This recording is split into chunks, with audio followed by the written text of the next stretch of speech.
Dans cette vidéo, nous allons voir la méthode pour multiplier deux nombres décimaux.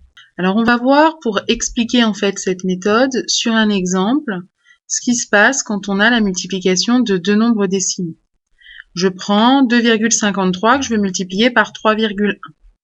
Alors 2,53, je vais le laisser tel quel, mais 3,1, je vais revenir à son écriture en fraction décimale. Et donc c'est égal à 31 dixièmes. Avec le chapitre N5, j'ai vu comment multiplier par une fraction. J'ai vu que j'avais trois méthodes. Ici, je vais choisir de multiplier d'abord et de diviser ensuite. Ce qui veut donc dire que 2,53 fois 31 dixièmes, pour faire ce calcul, je peux d'abord multiplier 2,53 par 31 et ensuite ce résultat, je le diviserai par 10. 2,53 par 31, on sait faire ce calcul, puisqu'ici j'ai des centièmes, mon résultat sera des centièmes. Donc 2,53 fois 31, ça fait 78,43, et je divise par 10. Diviser par 10, ça veut dire que chaque chiffre du nombre va devenir 10 fois plus petit, donc les dizaines deviennent les unités, et c'est égal à 7,843. Je peux remarquer que 253 fois 31, c'est-à-dire les nombres écrits sans virgule, c'est égal à 7843, et je vais alors m'apercevoir que j'ai exactement les mêmes chiffres dans mes deux résultats. Ce qui change, c'est la position de la virgule. Et il se trouve que 7843 divisé par 1000, c'est égal à 7,843. Alors pourquoi 1000 ? Eh bien, tout simplement parce que ici j'ai des centièmes et des dixièmes, et que des centièmes de dixièmes ou des dixièmes de centièmes, ça correspond à des millièmes, donc comme si on divisait par 1000.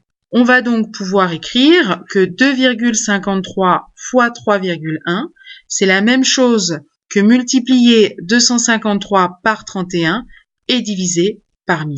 Ça veut donc dire qu'on peut faire la multiplication sans tenir compte de la virgule, et quand on voudra placer la virgule, eh bien on comptera le nombre de chiffres après la virgule, on en fera la somme, et on placera notre virgule comme cela.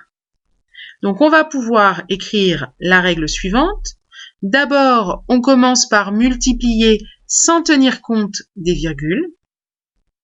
Puis on place la virgule, sachant que le produit doit avoir autant de décimales que les deux facteurs réunis.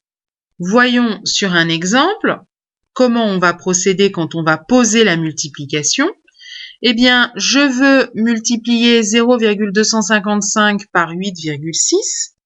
Je vais commencer par faire ma multiplication 255 fois 86, comme s'il n'y avait pas de virgule. Donc, dans les deux lignes qui vont suivre, il n'y aura aucune virgule. 6 fois 5, 30, je pose 0, je retiens 3. 6 fois 5, 30, plus 3, 33. Je pose 3, je retiens 3. 6 fois 2, 12, plus 3, 15. J'écris 15. 6 fois 0, évidemment, ça fait 0. Deuxième ligne, quand il n'y a pas de virgule, je mets un 0 pour décaler. 8 fois 5, 40, je pose 0, je retiens 4. 8 fois 5, 40 et 4, 44, je pose 4, je retiens 4. 8 fois 2, 16 et 4, 20. Je continue toujours sans m'occuper des virgules. J'additionne mes deux lignes de calcul. 0 plus 0, 0. 3 plus 0, 3. 5 plus 4, 9. 1 plus 0, 1. 2. Maintenant, je vais m'occuper de la virgule, puisque j'ai 3 décimales, c'est-à-dire 3 chiffres après la virgule dans le premier nombre. J'ai un chiffre après la virgule dans le deuxième nombre. Je vais additionner 3 plus 1, ça fait 4 chiffres. Et j'aurai donc 4 chiffres après la virgule dans mon résultat. Donc on retient bien, on commence par multiplier sans tenir compte des virgules. Donc on va poser sa multiplication, on n'aura pas de virgule dans les résultats des multiplications ni dans l'addition finale. Et après, on compte le nombre de chiffres après la virgule dans le premier et dans le deuxième nombre, on additionne les deux et on va placer la virgule de manière à avoir autant de chiffres après la virgule qu'il n'y en a dans les deux nombres de départ réunis.